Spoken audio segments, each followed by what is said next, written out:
시편 34편에 부제가 있습니다. 우리 한글 성경에는 이게 부제이지만요. 히브리어 성경에는 이게 1절에 들어가는 겁니다. 이렇게 기록이 되어 있죠. 다윗이 아비멜렉 앞에서 미친 채 하다가 쫓겨나서 지은 시. 이제 무슨 장면인지 대충 아시겠죠? 다윗이 아비멜렉 앞에서 미친 척해서 쫓겨나는 그 장면 이후에 기록하는 시입니다. 그럼 여기서 이제 성경을 좀 그래도 사람 이름을 잘 외우시는 분들은 질문을 하나 던져야 돼요. 이상하다. 다윗이 쫓겨날 때 블레셋 왕은 아비멜렉이 아니었는데 누구였죠? 가드 왕 아기스였죠. 이상하다. 다윗은 블레셋 왕 가드 왕 아기스에게서 미친 척하다가 쫓겨났는데 왜 여기는 다윗이 아비멜렉 앞에서 미친 척하다가 쫓겨났다라고 하느냐 이렇게 질문을 던지시면 수준이 이제 조금 이제 올라오신 거예요. 여기서 이제 아비멜렉은 블레셋 왕을 호칭하는 말입니다. 애굽 왕을 호칭하는 것이 파라오인 것처럼 블레셋 왕을 호칭하는 이름이 아비멜렉이에요.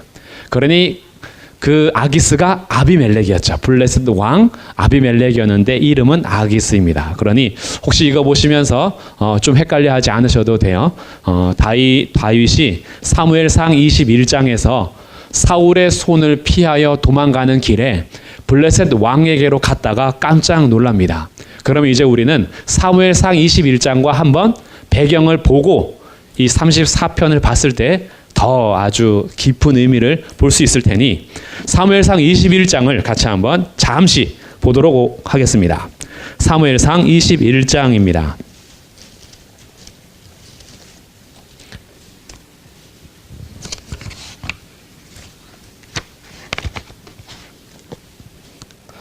자, 10절 말씀이에요. 사무엘상 21장 10절. 그날에 다윗이 사울을 두려워하여 일어나 도망하여 가드왕 아기스에게로 가니 아기스의 신하들이 아기스에게 말하되 이는 그 땅의 왕 다윗이 아니니까. 자, 여기에서 이상한 장면을 찾아야 됩니다. 신하들이 다윗을 뭐라 그래요? 이는 그 땅의 왕 다윗이다 그래요. 지금 다윗이 왕입니까? 아니죠. 다윗이 왕이 아니라 사울이 왕입니다. 그런데 광야의 시절 도망자의 인생 속에서요, 하나님께서는 적군의 입에서 다윗이 왕인 것을 인정을 해요. 적군의 눈에 봐도 사울이 왕이 아니라 다윗이 왕이요. 여인들의 입에서도 사울은 천천히지만 다윗은 만만이고, 요나단의 입에서도 너가 다음에 왕이라는 고백을 듣고요. 이번 주 주일에 사울도 다윗에게 네가 왕인 것을 인정합니다. 그러니까 다윗이 도망자의 인생 속에서도요, 왕인 걸 인정받는데 인정받아서 지금 다윗이 좋을 게 아니에요. 다윗은 지금 사울이 무서워서 적진에 들어와서 숨으려고 했던 겁니다. 근데 그 신하들이 뭐라 하냐면 그 땅의 왕이라는 거예요. 다윗의 계획이 뒤틀리는 겁니다. 왜? 왕으로 섰을 때는 적군 앞에서는 빨리 죽여야 되는 사람인 거죠. 적군의 왕이니까. 대장이 지금 우리나라에 쳐들어온 거잖아요. 그러면 블레셋 아기스 신하들의 입술에서 그 땅의 왕 다윗이란 얘기를 듣고 다윗이 가슴이 철렁합니다. 21절.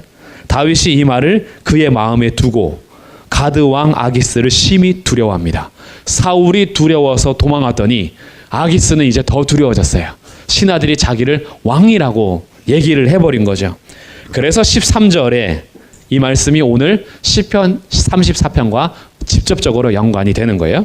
자, 13절 같이 읽어보겠습니다. 시작. 그들 앞에서 그의 행동을 변하여 미친 채 하고 대문짝에 그적거리며 침을 수염에 흘리매. 다윗이 갑자기 행동을 변하는 거예요. 자, 여기서 표시할 단어가 있습니다. 행동을 변하여 여기 표시하셔야 돼요. 행동을 변하여. 행동을 변하여가 히브리어 원어 직역을 하면 맛이 같다라는 뜻이에요. 뭐가 같다고요? 맛이 갔어요. 완전히 맛이 갔어요. 이게 히브리어 직역이에요. 맛이라는 단어입니다. 맛이 변했다. 맛이 갔다. 이게 행동을 변하여고요. 또 하나 표시할 단어 미친 채 하고, 이 미친 채입니다. 미친 채 하고는 제가 몇 주 전에 시편 56편을 할 때 말씀을 드렸어요. 미친 채 하다의 히브리어 원어는 할랄입니다. 할랄은 우리가 잘 아는 할렐루야 할 때의 그 할렐에 해당하는 단어예요. 할랄은 찬양이라는 단어입니다. 그러니 할랄이라는 찬양의 단어가 여기 장면에서는 미친 척 하는 것으로 표현이 되는 거야. 자, 이 두 단어를 다시 기억을 하셔야 돼요. 행동을 변하여는 맛이 같다라는 거고, 미친 채 하다는 미친 척, 미치다라는 의미와 찬양이란 단어가 함께 있는 단어예요. 그 어원을, 똑같은 어원을 가지고 뒤에다가 뭘 붙이냐에 따라서 미치다가 되는 거고, 뒤에 뭘 붙이면 찬양이 되기도 하는 거예요. 자, 이 두 단어를 중심으로 해서 다시 34편을 오는 거예요. 자, 이 내용입니다. 이 역사적인 내용 앞에 갑자기 행동을 변하여 맛이 간 상태에서 미친 척 하다가 쫓겨나서 지을 때 이 두 단어가 어디에 등장하느냐? 자, 2절 보겠습니다. 34편, 시편 34편 2절. 뭔지 한번 찾아보세요. 미친 척 하다라는 단어가 나와요, 여기에. 내 영혼이 여호와를 자랑하리니 곤고한 자들이 이를 듣고 기뻐하리로다. 무슨 단어일까요? 제가 다시 한번 읽어볼게요. 내 영혼이 여호와를 자랑하리니 곤고한 자들이 이를 듣고 기뻐하리로다. 뭘까요? 자랑. 이 자랑하다라는 어원도 할랄입니다. 할랄. 그러니 지금 거기서 미친 채 하다라는 어원을 그대로 가지고 와서 자랑으로 썼고요. 맛이 같다는 어디에 있을까요? 맛이라는 단어가 정확히 나와요. 8절 한번 읽어보겠습니다. 시작. 너희는 여호와의 선하심을 맛보아 알지어다. 이 맛보아.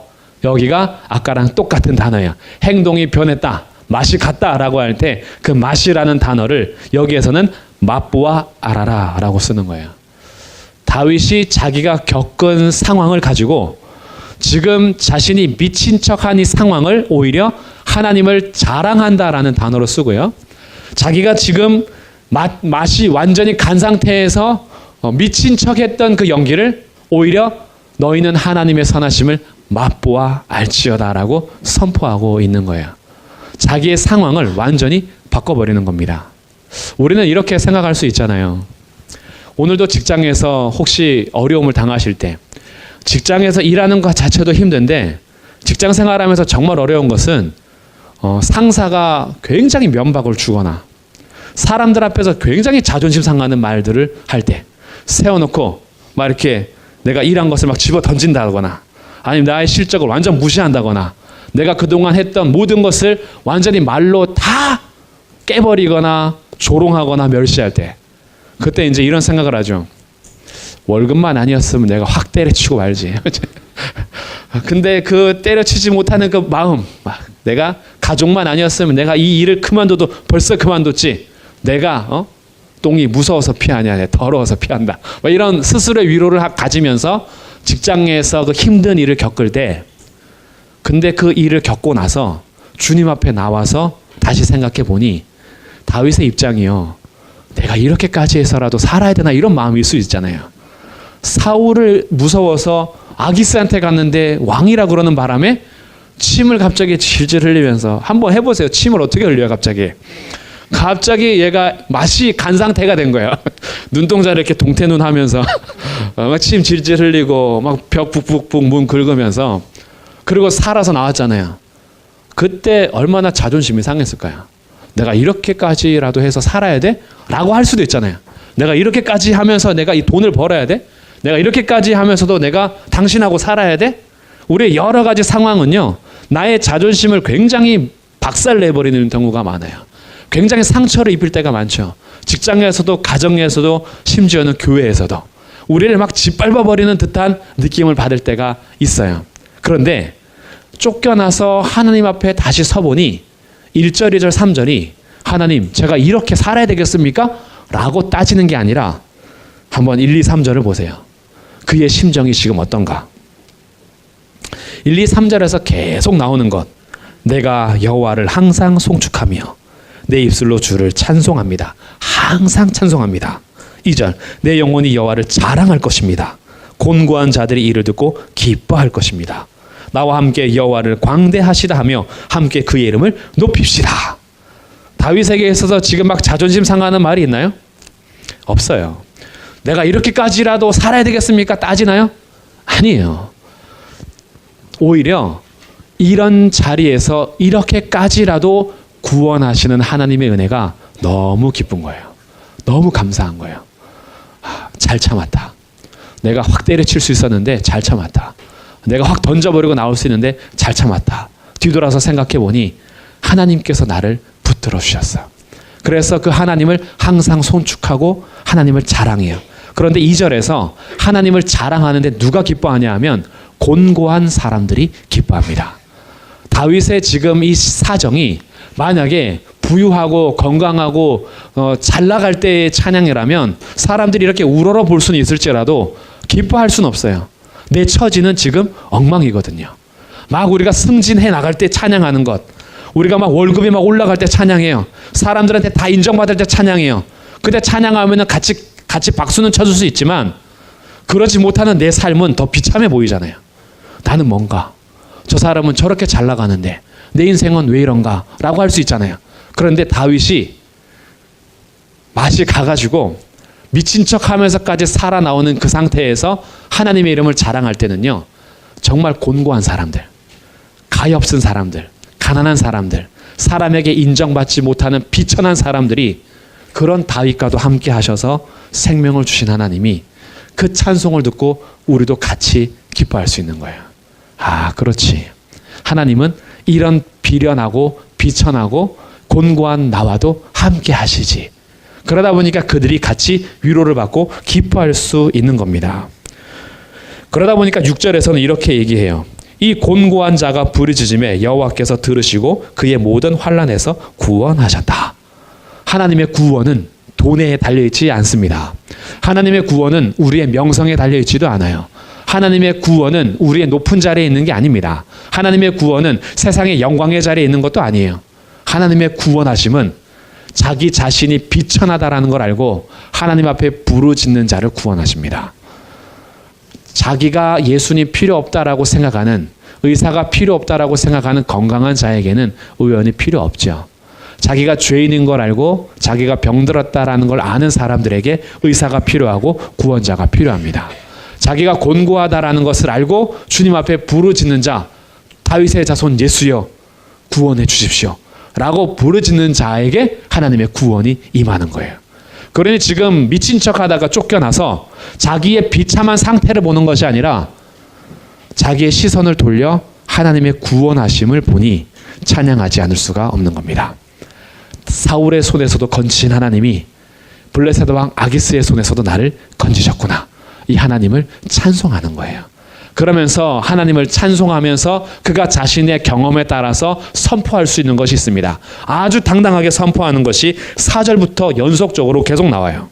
4절, 여호와께 간구하니 하나님께서 건지셨다.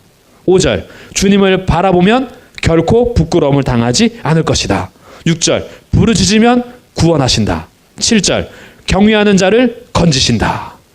8절, 피하는 자는 복이 있다. 자신의 삶을 놓고 아주 강하게 선포하는 거예요. 자기의 경험을 놓고. 실제로 하나님은 간구하는 자들의 기도를 들어 응답하십니다. 부르짖는 자를 들으시고 구원하십니다. 하나님께 피하는 자 복이 있습니다. 하나님의 얼굴을 구하며 바라며 그분을 바라보는 자는 결코 이 땅에서 부끄러움을 당하지 않을 것입니다. 다윗의 경험은 개인적인 경험으로 끝나지 않아요. 오늘 우리들에게도 여전히 선포합니다. 그렇기 때문에 어떤 일을 당하시든지 간에 하나님 앞에 간구하시고 부르짖고 바라보시면 하나님은 들어 응답하시고 구원하시고 결코 부끄러움을 당하지 않게 하십니다. 그러니 오늘 잘 오신 거예요. 기도하는 모든 곳에서 하나님께서 우리를 주목하여 보십니다. 어느 정도로 주목하여 보시냐 하면 15절을 보겠습니다. 한번 같이 읽겠습니다. 시작. 여호와의 눈은 의인을 향하시고 그의 귀는 그들의 부르짖음에 기울이시는도다. 하나님의 눈은요, 그 의인을 향해 있어요. 하나님의 귀는요, 그들의 부르짖음을 들으려고 귀를 기울이고 계세요. 계속해서. 하나님이 지금도 그 의인을 향하여서 눈을 지켜보시고 눈으로 그들을 지켜보시고 귀를 기울이고 계신다라는 거죠. 그래서 17절, 의인이 부르짖으면 하나님께서 환난에서 건져내시고, 19절, 고난은 많지만 여호와께서 그의 모든 고난에서 건지십니다. 그럼 이제 이런 질문이 나오는 거죠. 과연 나는 의인인가? 하나님의 눈과 귀가 의인을 향하고 있다는데 그러면 나는 의인인가? 그럼 시편 34편에서 의인을 어떻게 표현하느냐? 18절을 보겠습니다. 여호와는 마음이 상한 자를 가까이 하시고 충심으로 통회하는 자를 구원하시는도다. 17절과 18절과 19절은 구조가 의인이라는 것을 딱 앞뒤로 해서 의인을 건지시고 의인을 건지시는데 그 가운데 그러면 의인이 누구냐? 18절에서 설명하는 거예요. 마음이 상한 자, 충심으로 통회하는 자. 이것을 히브리어로 직역하면 마음이 부서진 자, 영이 깨진 자 이런 거예요. 충심으로 통회한다라는 것이 영이 깨졌다라는 거예요. 우리의 마음이 부서지고 영이 깨져버린 거죠. 왜요? 하나님 앞에서요. 이 세상의 모든 고난을 당하고 보니 자기는 깨지고 부서질 수밖에 없는 거예요. 세상 앞에 자기가 의인이라고 자랑할 수가 없어요. 그런데 그 깨지고 상한 마음을 가지고 하나님 앞에 나올 때 하나님은 그를 의인으로 인정하시는 겁니다. 자기가 아무리 의롭고 마음이 상하지도 않고 깨끗하다라고 해서 하나님 앞에 나오지 않는 그가 죄인인 거예요. 그러나 내가 깨지고 상해서 하나님 앞에 나오는 순간 하나님은 그를 의인으로 여기십니다. 그래서 그 의인을 향하여 눈동자로 그 눈을 그들을 향하시고 귀를 그들을 향하시는 거예요. 그 마음이 상한 사람들, 마음이 완전히 산산조각 나서 부서진 사람들, 나의 영이 깨져서 낙심하여 주님이 아니면 안 되는 사람들. 그래서 이런 상태에서 그가 선포하는 것이 여호와께 피하는 자가 복이 있다라는 거죠. 8절 여호와의 선하심을 맛보아 알지어다. 그에게 피하는 자는 복이 있다. 22절도 이렇게 결론을 맺죠. 여호와께서 그의 종들의 영혼을 속량하시나니 그에게 피하는 자는 다 벌을 받지 않을 것이다. 여호와께 피하는 자. 결국 다윗은 사울에게 벗어나기 위해서 아기스에게 갔지만 아기스에게서부터 미친 척하면서 쫓겨나면서 깨닫는 것이 있었어요. 내가 생각하는 피난처가 안전한 곳이 아니구나. 여호와의 그늘 아래에 있는 것이 안전하구나. 나의 피난처는 한 분 하나님이시구나. 광야에서 이것을 배워가는 겁니다. 자기의 생각에 따라서 블레셋에 가봤어요. 자기의 생각에 따라서 모압에도 가봤어요. 근데 하나님이 모압에 있지 말래요. 유다로 올라가래요. 유다에서 광야 생활하면서 그가 하나 붙들고 의지하는 것, 하나님이 내 피난처가 되시는구나. 그래서 그가 당당하게 선언합니다. 여호와를 피난처로 삼은 사람들, 그에게 피하는 사람은 복이 있도다. 우리의 피난처는 어디인가요? 나는 무엇을 내 피난처 삼고 있습니까? 돈이 좀 많으면 내 피난처가 될 것 같아요? 우리의 육신에게 안락함은 줄 수 있을지 몰라도 우리의 영혼의 피난처는 되지 못합니다. 사람이 우리의 피난처가 되겠습니까? 그래도 혼자 있는 것보다 둘이 함께하면 위로가 되고 힘이 납니다. 그러나 그 사람이 우리의 영혼을 구원할 수는 없어요. 세상의 명예와 권력이 우리의 피난처가 되겠습니까? 힘이 없고 권력이 없는 사람보다 이 세상에서 조금 더 편하게 살 수 있을지 몰라도 그 권력이나 명예가 우리의 영혼을 구원할 수는 없어요. 우리의 영혼을 구원할 유일한 피난처는 오직 한 분 하나님 되십니다. 그러니 우리가 눈을 떠서 그 하나님이 나의 피난처심을 알고 하나님께 피하여 있는 사람, 그 사람은 복이 있는 사람이에요. 그래서 다윗이요, 하나님께 피하여서 간절히 바라는 게 있어요. 오늘까지도 성도들에게 간절히 간곡하게 부탁하는 게 있습니다. 그게 뭐냐? 이제 그 장면을 찾아볼게요. 자, 7절에서 나오고요. 9절에서 나옵니다. 11절에도 나와요. 뭘까요? 7절과 9절과 11절에 나오는 거. 그렇죠? 주를 경외해라. 여호와를 경외해라. 내가 자녀들에게 여호와를 경외하는 법을 가르치겠다.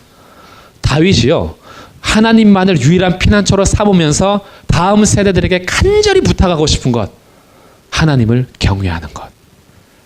여호와께 피한다라는 것, 하나님을 나의 유일한 피난처로 삼는다라는 것은 추상적인 게 아니라 하나님을 경외하는 겁니다. 그러면 하나님을 경외하는 것도 추상적인 게 될 수 있어요. 하나님을 경외하는 그 마음, 하나님을 두려워하고 두렵고 떨림으로 사랑하는 그 마음, 이것도 추상적으로만 볼 수 있는데요.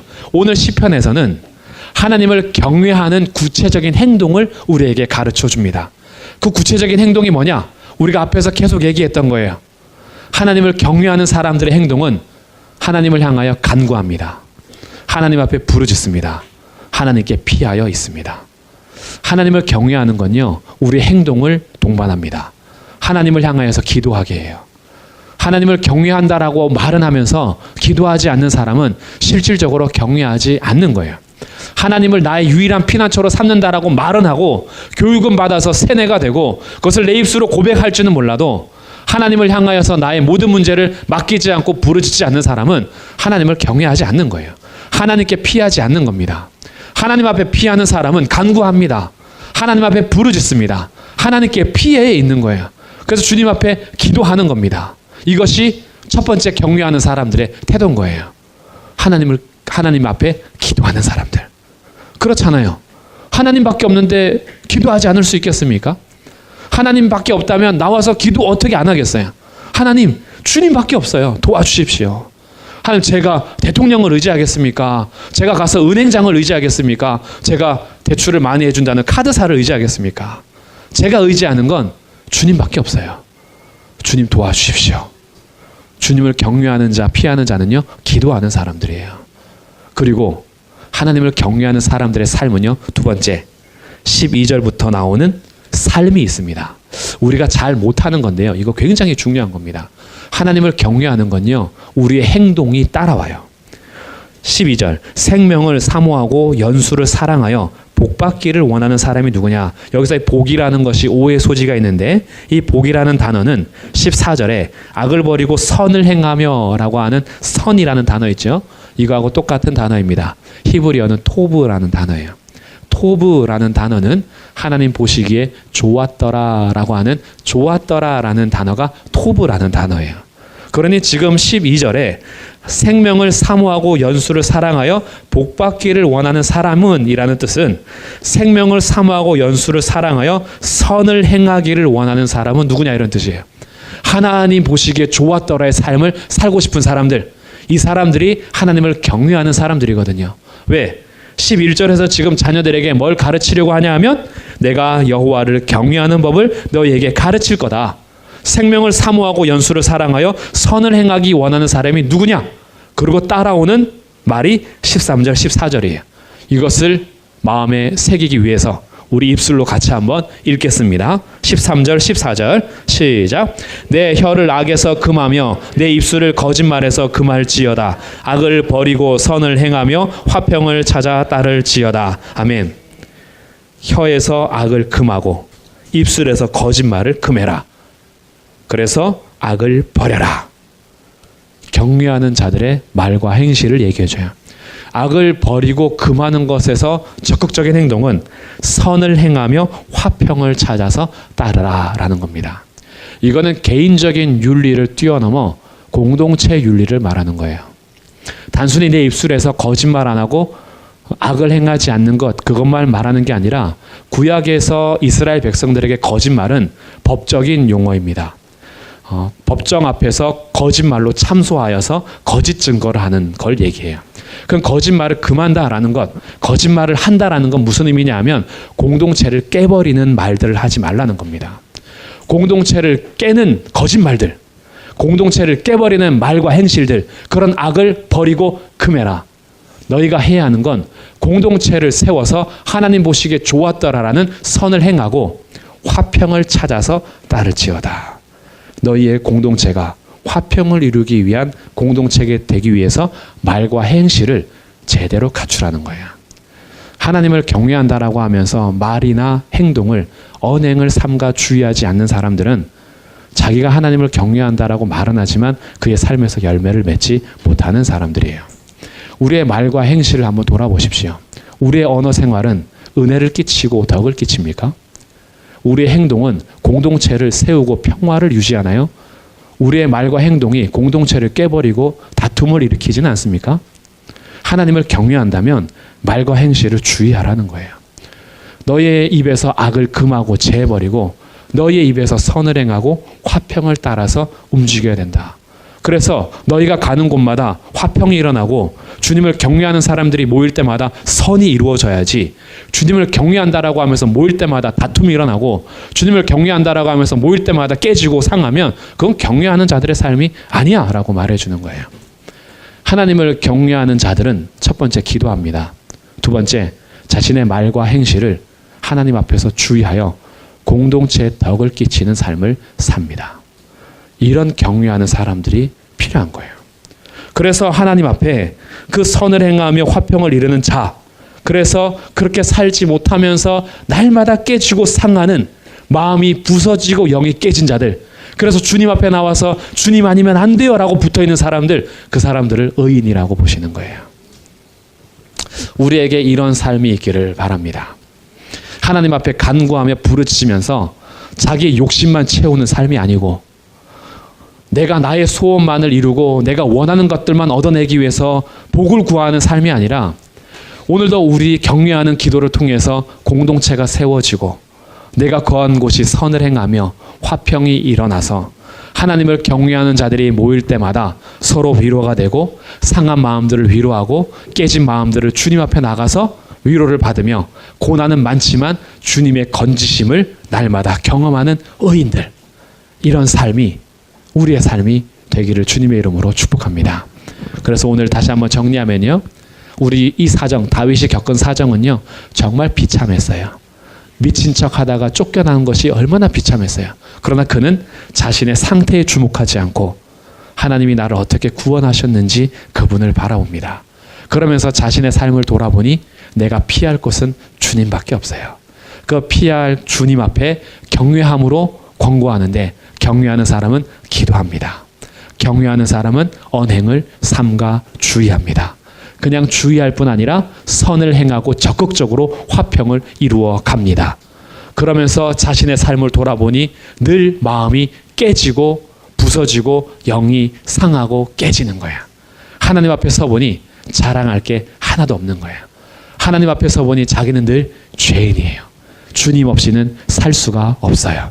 그래서 주님 앞에 오늘도 나와서 하나님, 나 같은 죄인 살려주신 은혜가 너무 큽니다. 이런 자의 기도를 오늘도 들어주셔서 감사합니다. 주님 앞에 나와서 은혜를 상실하는 자가 아니라 날마다 그 은혜를 누리는 사람, 그 사람을 주님은 의인이라 보시는 것이고, 그 의인은 고난이 없어지는 것이 아니라 고난이 많지만 모든 고난과 환난에서 하나님 건지십니다. 그래서 하나님께 피하는 사람이 복이 있으며 그분 앞에 피하는 사람은 벌을 받지 않습니다. 이런 복되고 거룩한 의인의 삶을 함께 걸어갈 수 있는 우리 교회가 되기를 주님의 이름으로 축복합니다.